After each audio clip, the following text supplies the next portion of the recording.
I'm Paul McKnight, owner of EFS Energy.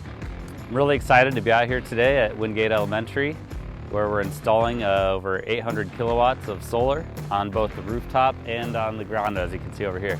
This is the biggest project that we've ever done here at EFS Energy. We're well underway. We're actually a week ahead of schedule so far.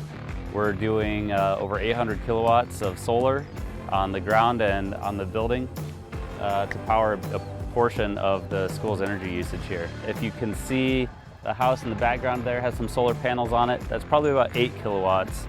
So to put that into scale, this system here has the power to power about 100 houses. In the summertime, when the kids are not in school, this thing's going to be producing all of that power, and it's actually going to be powering these houses by sending that power back to the utility grid. One of the challenges that we had to overcome was just working through the schedules, and as you can see, we were able to do that successfully. We've got kids playing on the playground, we got construction going on in the background, and we're able to work through it seamlessly with the bus schedules and everything, so everybody's happy.